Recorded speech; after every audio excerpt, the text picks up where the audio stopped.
দ্বন্দ্বের জের ধরে ২৫ বছরের সম্পদ একেবারে বিনাশ করল আরেক পক্ষ।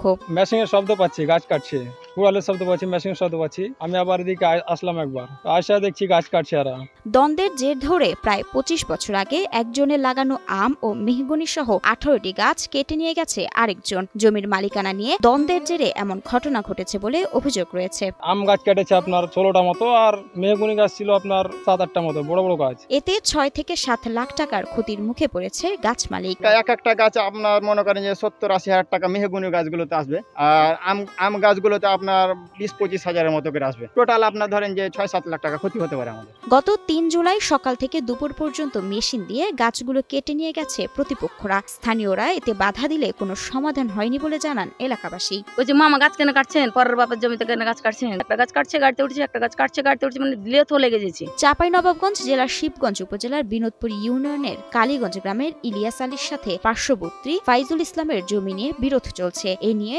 আদালতে মামলাও রয়েছে। এটা হচ্ছে আমার বাপ দাদার জমি, ৪৫ বছর থেকে এটা আমরা ভোগ দখল করি।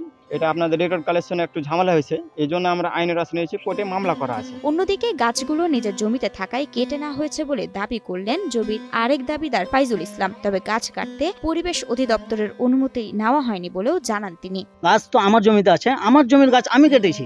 গাছ আমি তো গাছ ক্ষতি করার জন্য গাছ কাটিনি, গাছ কেটেছি আমার আবাদ করার জন্য, ধান, গম, ভুট্টা, সবজি, কবি, পাতা ইত্যাদি ফসল করার জন্য আমি সে গাছগুলো কেটেছি। আমি জানা নাই যে অনুমতি নিতে হয়। আমি আমি অনেক জমির গাছ কেটেছি, এভাবে আমি অনুমতি নিইনি একবারও।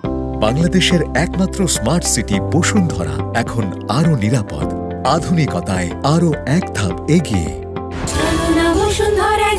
এভাবে চোখের পলকেই এত গাছ একসাথে কাটায় মন ভেঙেছে বাগানের রক্ষাকারী। ২.৫ মাস থেকে বাগান আছে, একটা বাগানের প্রতি মায়া নাই যে এতগুলো নষ্ট করে আম ফেলেছে। একটা আম যদি আমি টুয়ে পাই তো আমি মালিককে যে দিয়ে দিই, আমি আমটা চুরি করবো না, তার জন্য আমি যে দিয়ে দিই। এদিকে আদালতে মামলা থাকায় গাছগুলো কাটা বেআইনি কাজ হয়েছে বলে মনে করেন জনপ্রতিনিধি। মামলা যেখানে চলমান, সেই মামলা চলমান অবস্থায় কোনো পক্ষই, যেহেতু গাছ নিয়ে মামলা, কোনো পক্ষই সে গাছ কাটতে পারবে। বিষয়টি তদন্ত করে প্রয়োজনীয় ব্যবস্থা নেওয়ার আশ্বাস দেন শিবগঞ্জ থানার ওসি গোলাম কিবরিয়া। কিন্তু গাছ কেটে থাকে এবং বাদী যদি অভিযোগ দেয়, অভিযোগের ভিত্তিতে আমরা তদন্ত সাপেক্ষে আইনগত ব্যবস্থা গ্রহণ করব।